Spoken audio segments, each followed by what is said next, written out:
we are joined on today's Home Expert segment by Caroline Korte, who is the Senior Vice President and Wealth Manager of Paducah Financial Consultants. Thank you for joining us today. We're so glad to have you. Well, thank you for having me. I appreciate that. Well, it's our pleasure. And we were talking a little bit before this segment. The markets are really volatile right now. Yes. Everybody's heard the word tariff and what's going on. Yes. So what advice do you have for viewers who may be nervous about what's going on? Well, what I would suggest for just about any situation is just to kind of take a step back, take a breath, and kind of try to process the information. There's still so much unknown. There has to be some negotiations, some time to work things out, and to not overreact. We hear so much negativity in the news. And people have a tendency to get all excited and overreact to things. So I would just say, take a breath, let the process work its way through, and just give it a little time. Market volatility is just never comfortable. It's very uncomfortable. People don't like to see losing balances on their statements and so forth. But have faith in the process, have faith in the markets, and just give it some time to kind of work itself out. Good common sense advice. Sure. Don't panic. I know that's easier Said than than done. That's Yes. exactly right. Well, what are some dates that people need to remember? Upcoming dates or deadlines for important financial things that people might be taking care of in their life? Well, April 15th is looming right around the corner next week, next Tuesday, as a matter of fact. For most people, that is the filing deadline for your taxes. Kentucky residents have an extension this year because of the bad weather. But if you are planning on funding an IRA for the year, April 15th or when you file your taxes is your deadline that you need to be prepared for in the next couple of days. Also, if you did not set aside some money or plan for last year, it's a great time to get started for 2025. So you can fund an IRA, that's an individual retirement account, on a monthly basis, on a quarterly basis. It's usually better to do it throughout the year so that come April 15th of next year, you're not looking at a big money liability or a big lump sum of money that you're needing to come up with.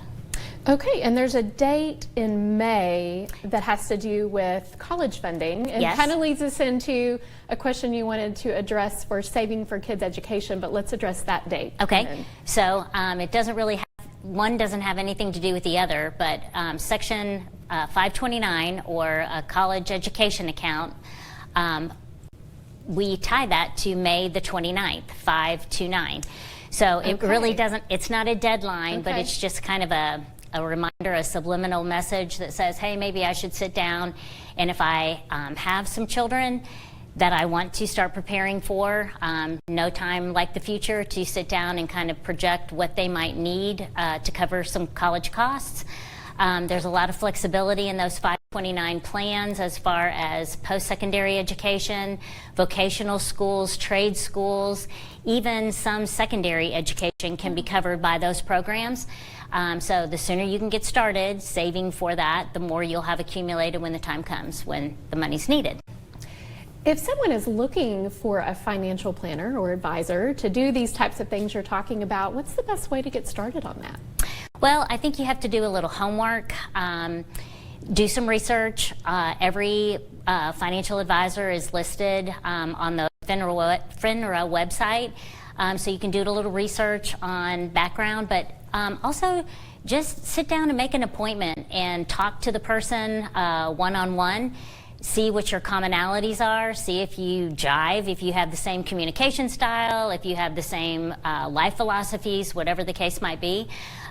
Because we all offer basically the same products. It's the relationship that you establish, the camaraderie, the support, and the feeling that, hey, I can talk to this person about just about anything.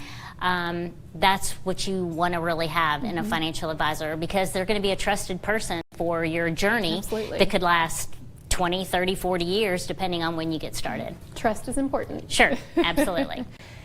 Okay, and last but not least, and I think this is a really good question, but what's the best piece of advice that you can give to a new investor?